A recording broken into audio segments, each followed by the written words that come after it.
there, welcome to another episode of Keto Chat. This is Carol Freeman, or Keto Carol, and this is a very special episode because this is a recording of my talk that I did recently at KetoCon 2017, and so I just wanted to share that talk with you. Hope you enjoy. All right.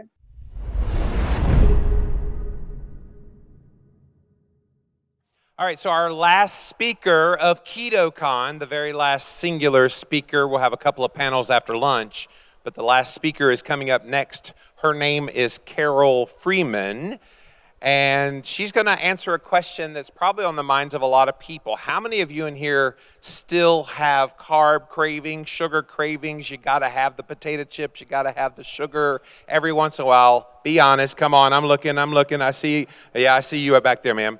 You don't have to, raise your hands and be a witness to it. Woo! But yes, we still have those from time to time. Keto adaptation should fix most of that, but Carol's going to explain why maybe there's some other things going on that you can work on. Is Carol ready? I don't see her. Carol. I see her getting wired over there. She's like this right now, so. Sorry, Carol, didn't mean to embarrass you like that. Everybody look over that way. Hi, Carol. Look at her. She's waving. Everybody had a good time at KetoCon this year?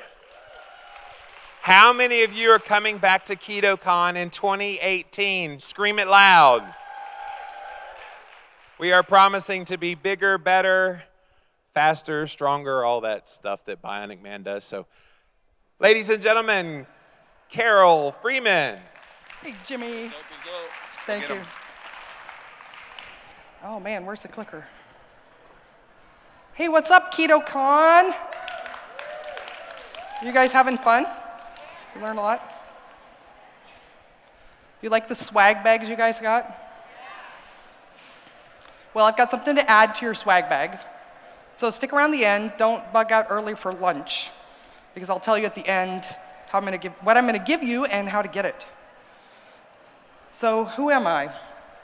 If you don't know where you're at right now, my name is Carol Freeman, and oh look, I've got letters after my name. And I have the 6 figures of student loan debt to prove it too. So in Washington State, I'm a credentialed healthcare provider. I'm a certified nutritionist and a certified clinical hypnotherapist. And before we talk about carb and sugar cravings, I'm going to share with you my journey to the keto train. How did I get on this keto journey with y'all? Now, I'm in Texas. I had to throw in at least one y'all in here. So this car accident was a pivotal moment in my life. But before we talk about that, I'm going to go back just a little bit before that. I've always been really passionate about helping people transform their body and mind with nutrition. And so I spent a lot of time at Bastyr University. I got my undergrad in nutrition there, and I did a specialized double master's program of both nutrition and clinical health psychology, because I know that what's going on in your mind is almost as important as what you're eating. And I learned my nutrition program there, we learned about whole foods and don't fear fat, which is really great and unique in the nutrition education. But my psychology part of that, we learned as far as diets and helping people lose weight, we learned this approach called health at every size. And the basics, this boils down to diets just don't work, because people are just going to lose it and gain it all back. And by putting people on restricted diets, all that's going to do is cause them to have eating disorders and just feel really bad about themselves because one more diet failed. And so instead of putting people on diets, what you should do is follow approaches like mindful eating and intuitive eating. And these are approaches that say that you should just eat whatever you want, whatever your body craves, as long as you do it in a way that's not judgmental. And each piece of that cake that you're eating, you should just do it with full awareness and no guilt at all. And then you should do things like adopt the 80-20 rule. Anybody heard of the 80-20 rule? That is a rule that basically says that if 80% of the time you're eating a really healthy, balanced diet, that 20% of the time you can eat whatever, and it won't make any difference.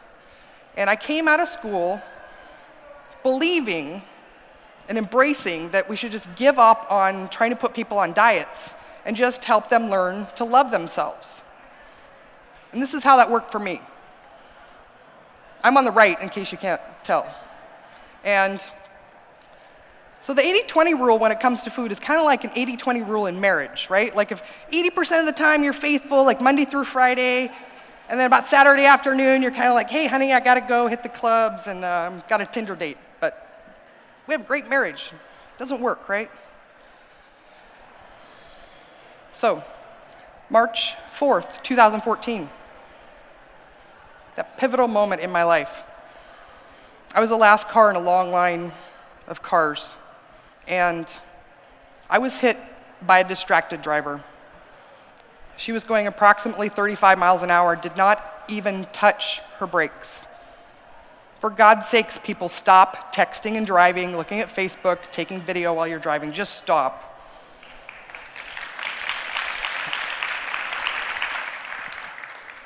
Now, the initial impact, you can see, just destroyed the back of my car, but what it did inside the car there, and you can't tell from this photo, but I'm actually in the car there laid out completely flat because that first impact broke the seat of my car. The second impact then was my car being shoved into the SUV in front of me, which resulted in my legs crashing into the dash. And, you can't tell, right? This is an old car. There were no airbags in this car whatsoever. And here's a 10-day time-lapse photo of my legs after that car accident. I developed something called chronic regional pain syndrome, CRPS for short.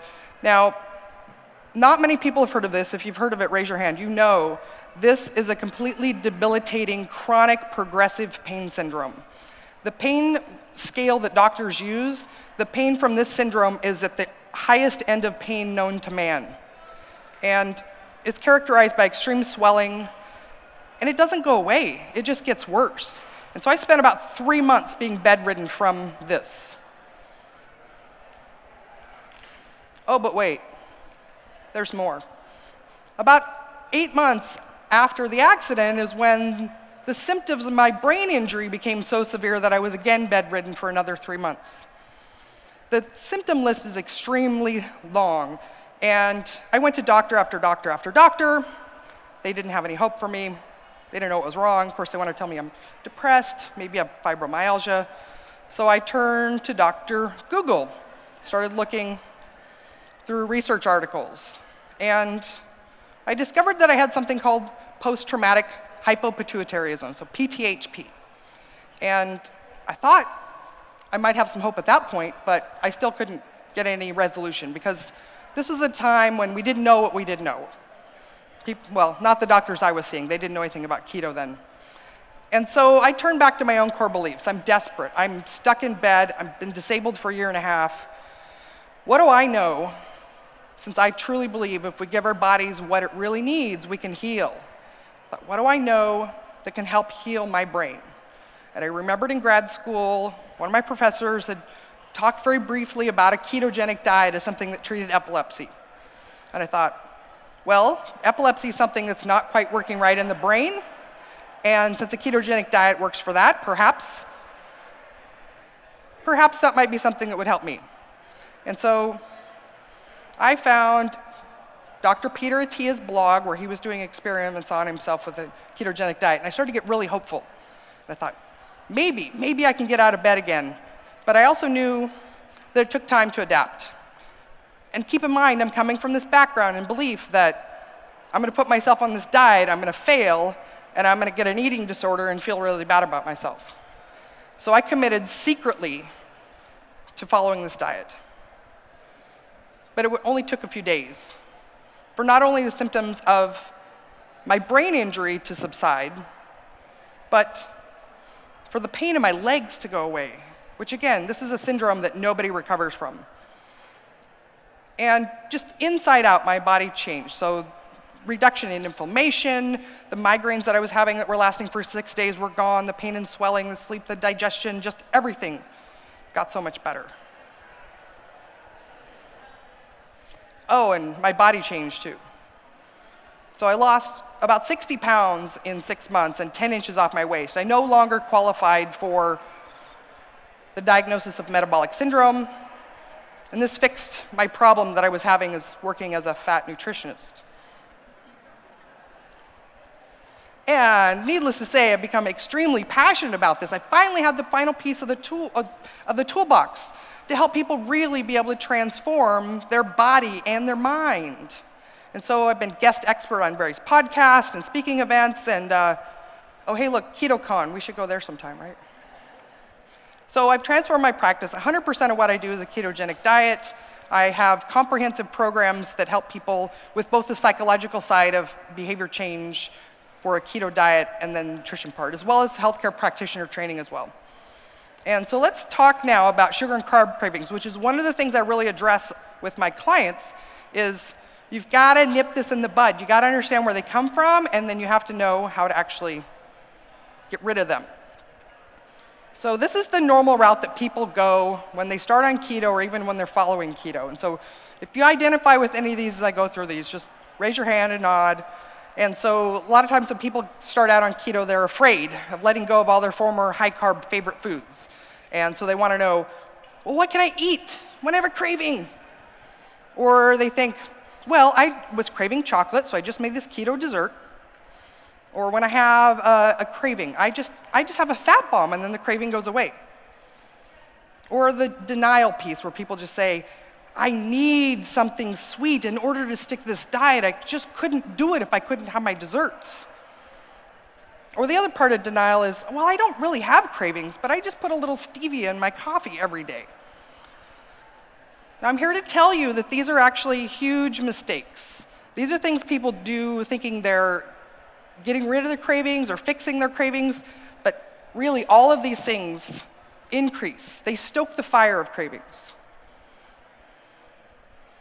So cravings are really complex, actually, and so I'm just going to break them down into kind of two categories. And one of those is hormonal, and the other is psychological. Keto actually addresses most of the hormonal problems or things that cause us to have cravings in the first place. So we get off that blood sugar roller coaster, where you're hungry every 2 to 3 hours. We unlock our fat stores, so we've got a nice steady supply of energy. It also works at healing insulin and leptin resistance. And the ketones in general reduce our appetite too. So keto takes care of a lot of that. So what we're left with though is the psychological side of it, which we often think of as emotional or stress eating or just falling back into old habits. And frankly, this really is the hardest part of sticking with keto. This is the hardest part of making it sustainable. So when they say that keto isn't sustainable, it's not because the food's not good. We know that, right? The food's delicious. It's addressing the psychological side of it. And it really comes from a part of the brain that doesn't have any logic or reason and willpower doesn't have any power over it. So what are cravings? So they're really a continuum. So desire and want, if it's stronger, then that's a craving, and the other end of that spectrum is addiction. They all have the same underpinnings, the same wiring in our brain. And it's all based, or mostly based on this chemical in our brain called dopamine. You've heard of dopamine, right? Dopamine is often thought of as the addiction chemical or the reward chemical. It's actually a learning chemical in the brain. It's just like a Scooby snack to our brain. You know how in the cartoon, like whenever they wanted Scooby to do something, they'd offer him a Scooby snack? It's the same thing in your brain as dopamine. And the whole goal of it is to put your behavior on autopilot. So anything that's perceived to be beneficial to our bodies for our survival as a human, and eating is a big one of those things, then we get a little Scooby snack reward for that behavior. And the brain not only remembers that you ate and gives you a Scooby snack for that, it also memorizes everything in that whole pattern, the whole chain of events that happen leading up to you eating that whatever thing. And so I lost my train of thought. I can't believe it. Give me a Scooby snack, somebody. So everything you do, the whole desire of this is to put this on autopilot and make it an automatic thing. And the more frequently you do a pattern, the more hardwired it gets. The more Scooby snacks you've gotten for that behavior, the more hardwired it gets, the more autopilot, the less control you have over that behavior. And because your brain is memorizing everything that happened around that, from the place you were, how you were feeling, your physical feelings, and the behavior itself, dopamine starts before, just with the anticipation of getting that food or like carb or sugar thing.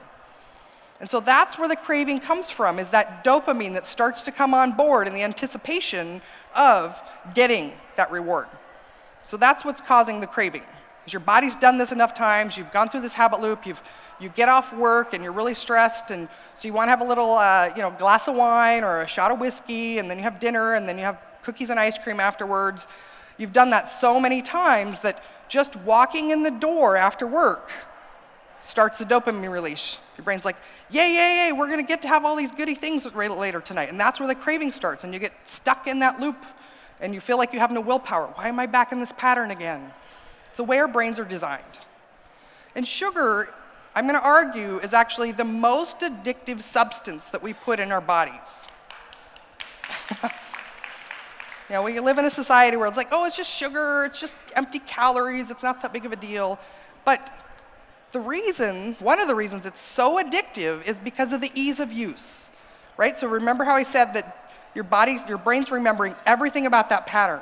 So every place you've ever used sugar, especially frequently, every emotion that you've ever used sugar for, every stressful situation, driving your car, at work, Friday in the break room at work, all of those places cause cravings. And because it's so easy to use, it's so prevalent, and you've used it in so many different ways, you have all these triggers for that craving and that reward, and it makes it even harder to get off than any other drug. And the thing is that any kind of sweet thing will actually trigger that craving. So let me tell you a story about some raccoons. Now, I bought my first condo maybe about 12 years or so ago, and the first night I'm out on my balcony at dusk, and I'm like, wow, this is really nice. It's a shared courtyard area between all the condos, and I'm just looking down below, and I see this pack of beady eyes running across the courtyard, and what did I get myself into? It's a pack of wild animals coming through the courtyard here, and I just moved in, and I see my neighbor down below, and she's walking out with trays of cat food, trays and trays of cat food, and all the raccoon come and just start chowing down. And I'm asking her, I'm like, what are you doing? Why are you feeding the raccoons? And she says, well, the first night we moved in, there was this cute little raccoon, and he looked so hungry, and I just put out a little cat food for him, and I thought I'd just make him go away. And the next night, he comes back with 3 of his friends. So I put out a little more food, and then as soon there's a whole pack of them coming, and I thought, gosh, this is crazy. I can't afford to feed all these raccoons. And then I stopped feeding them, but they didn't stop coming. They just started scratching down my door and my glass, and I was so afraid, and now I can't not feed them. And so your cravings are just like raccoon. They are.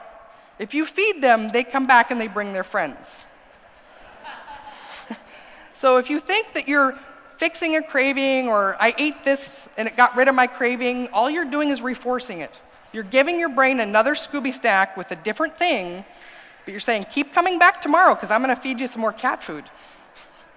So stop feeding the raccoons. Now at first, yes, they're going to scratch in your door, they're going to throw a fit, they're going to want to come in, and they're going to want that food, but eventually, right, if she stopped feeding them, eventually they would go away. They'd stop coming, and they'd find somebody else to go knock on their door. Now, what can actually stimulate craving is any sensory input. Now, our food marketing people, they know this. So any smell, sight, touch, even sound, think about popcorn popping. Sorry to do that to you guys. I had to, even the sound can cause that craving, right? And the thing is that our brain can't tell the difference between what we imagine and what's really happening as well. So I'm just going to do a little experiment here with you. If you feel comfortable enough now, close your eyes, but you're welcome to keep your eyes open as well. And just imagine that in front of you is a big, juicy lemon. Just notice that yellow, bumpy, waxy skin. You've got a knife and you're going to cut out a big wedge of that lemon. And as you do, some of the juice squirts in your eye, and you take that wedge, place it in your mouth, and just bite down on that lemon. Now what just happened right then? Now come back, open your eyes if you close your eyes. Did your mouth water? Like just a couple of seconds that I'm leading you through that. Now if I told you all right now, make your mouth water, you have no conscious control over that, right? But your body thought it was going to happen, you were imagining it, and it responded as if it was really happening. So now you might feel like, it's hopeless. Just thinking about food makes me have cravings and stimulates an insulin response. We didn't even get into that. But don't worry, there is hope. You have to know the behind the scenes so you can actually know how to get rid of them. And I'm going to give you the 10 rules that I have my clients follow that give them the power over their cravings. And this is also a sneak peek of the book that I've got coming out soon. So 10 rules. Number 1, get into ketosis as fast as possible. We know that decreases cravings and appetite. Now this is going to require modulating protein and carbs to your own personal tolerance, and so I don't have any magic formula to give you on this because every one of us is different and unique. Number 2 is notice and then avoid the things that cause cravings. So for me in the beginning, this was, I couldn't go through the bakery of the grocery store. I had to stop watching cooking shows, stop looking at Pinterest and fantasizing about all the recipes and things like that I'm going to make. So for you, it's going to be different things. Another one, a common one too, is like going to Costco on the sampling day. That one as well can stimulate a lot of appetite and cravings. My number 3 rule is no sweeteners of any kind. Now, I encourage you to do this for at least 30 to 60 days, just to reset your taste buds, because I know a lot of people are like, but never, no. Your brain, here's another trick about your brain, is it doesn't like to think about anything forever. So just challenge it to, well, just for 30 days, I'm going to give it up. Then you might find later you just don't even have those cravings, you don't need those. But no sweeteners of any kind, not even the keto-friendly ones, just to move away. Stop feeding the raccoons. Then later, if you want to put a little snack out for them once in a while, it's okay. But number 4 rule is to make your meals fast and easy. Here's an example of a 30-second meal that I pulled together. This is from my Instagram account. By the way, all my food photos from here are my Instagram. And pastrami and Swiss cheese, like that fast and easy. Now, why do I say you need to do it fast and easy? Because if you're spending 40 to 60 minutes preparing a meal, that entire time you're seeing the food, you're smelling the food, you're tasting the food, right? You're just ramping up appetite and craving. So the faster your meals can be, especially in the beginning, you get that foundational skill and then you move away from focusing your entire life on food. My number 5 rule then is to stay away from these non-keto foods. And these are things like the typical things that people think of when they go on a diet, like the diet shakes and the bars. And this is because, for one, they've got those sweeteners in it. And 2, really highly processed refined foods they stimulate the appetite more than real foods. And so number 5 rule, instead of no non-keto foods, it could just be eat real food. Number 6, you're going to need to track and weigh and measure. Now, a lot of people like to follow like lazy keto, where they're just avoiding certain foods and not eating other things and eating only these. But really, to get honest with yourself, you need to track and weigh and measure in order to find out where your personal carb tolerance is. So this goes back to my rule number 1, to make sure you're actually getting into ketosis, you need to figure out where you're at. Number 7 is really important, having a really big why. Now this is not just a really big reason like getting out of bed and recovering my brain and getting rid of pain in my legs, but also staying in touch with how you felt before. So beyond the scale. So how many times in the past have you gone on a diet where your only focus was a certain pant size or a certain number of pounds you wanted to lose? And how quickly did you go back to your old eating habits when that number didn't move as much as you wanted that week? You gave up. Oh, this isn't working. I worked so hard. I deserve a treat. And you just go back to those old ways. If you have really big reasons why you're doing this, and all of us do, health, brain health, all the speakers this weekend gave you a long list of reasons why to do this. Have that as make a list of it, literally make a list of it. Not only have that list, but stay in touch with that list. Notice every day how much better you felt than before, because I've seen people forget how bad they felt before, and then they just give up as well. So have a reason bigger than the scale. no nuts and seeds, number 8 rule. All of you have probably experienced this. Nuts and seeds are really easy to overeat. And so I have people, take a break from that in the beginning, like at least 30 days, reframe that, because they're just really easy to overeat, especially the way that we have those in our society, right? You can buy them in, did you guys see the peely nuts and how hard it is to get one peely nut out of the shell? Like, that's how nuts and seeds are in nature. But we get to buy them pre-shelled, and we can eat as much as we want. So just imagine if you had to buy the peely nuts already in the big nut thing, you wouldn't get very many of them, would you? So just take a break from the nuts and seeds, and that'll dramatically reduce your cravings too. Number 9, more salt. I hope every one of you know you need at least 1 teaspoon of added salt per day, probably 2 or 3 teaspoons every day. If you haven't read Dr. James D. Nicolantonio's book, The Salt Fix, go grab a copy of that. I did an interview on my YouTube series, Keto Chat, with him, and the book is really great. So salt actually can curb your cravings. There's science behind that too that he's got in the book. So if you need an emergency fix when you're having a craving, just put a little salt in a shot of water and take that. Number 10, a lot of people struggle, but what about wine? And we've got a great option here for wine.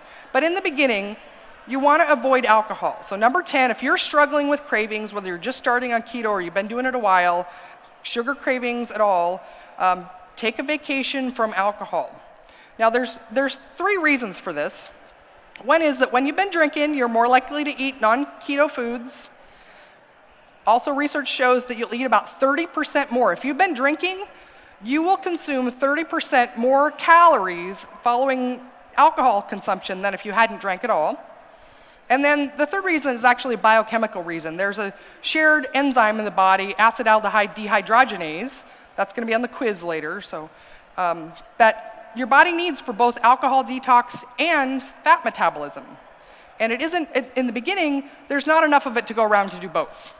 And so it'll really suppress ketosis, but also give you a really nasty hangover as well. So stay away from alcohol, and then when you bring it back in, talk to the Dry Farm Wines people about getting the no carb, no sugar.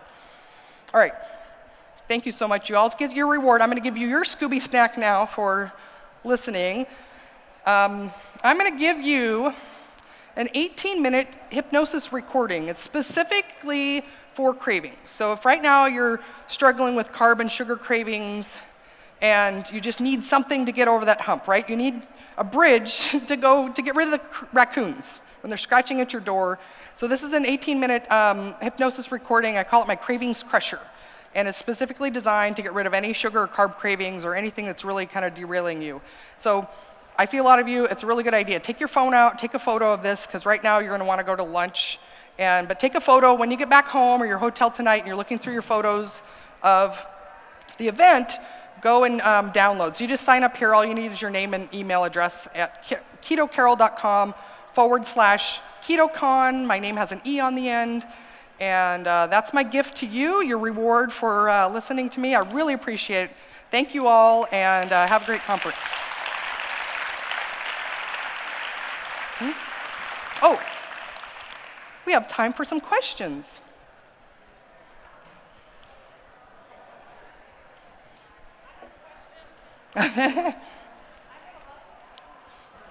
So, with regards to kicking your cravings by not having any sweeteners, and how many of the generally accepted sweeteners on keto are not sugar, but they still stimulate that craving. Mm-hmm.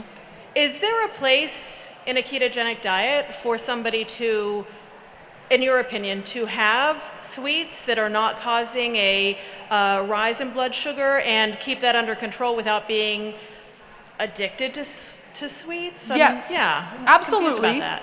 And this is going to vary, just like so many other things on a ketogenic diet, this is going to vary from person to person. And so we've got the lab tests that say, erythritol and stevia don't cause a blood glucose rise and they don't cause an insulin response, therefore they're keto friendly.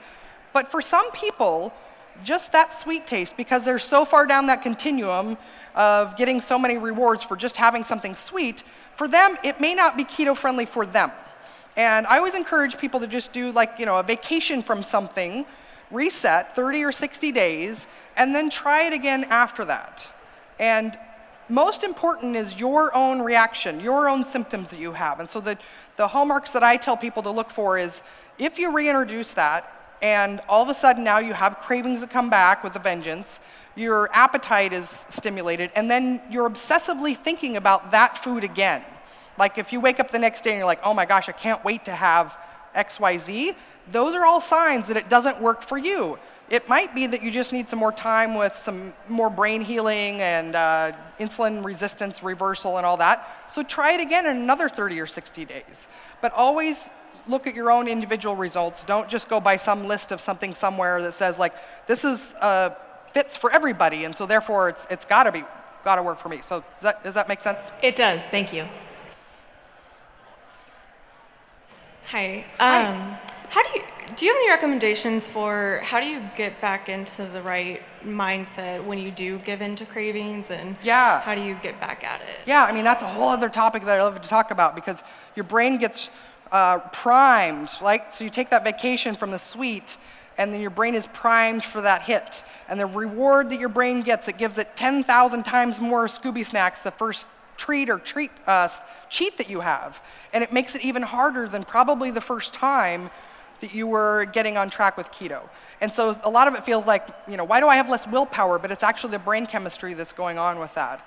And there's a lot of things you can do. Relook at that list of why, recommit to keto, reach out to your community, have a solid community of people that you're working with, and the hypnosis that I'm giving you as well is a really great thing for that as well, because that can help squash that as well. And just the brain really likes things where you make a commitment, like you pick a specific date, and that's your date. I'm going to get back on track. There's other techniques of that too, like making sure your environment is clean, like getting rid of all those triggers in your environment. There's other subtle things you can do as well of changing those patterns. Like, so if you cheated in a certain place, an environment, in a sequence, change that pattern up. So if you have a habit of, getting off of work and doing whatever, like change that pattern so that even before you walk in the door, you don't trigger that first piece in that whole habit routine. You do something a little different. So maybe you get home from work and before you even walk in the door, you just take a walk. And then you walk in this is silly, it sounds silly, but just walk in a different door in your house will totally rewire that pattern as well. So there's lots of things, but yeah. Carol Freeman, thank you very much. Thank you, Jimmy.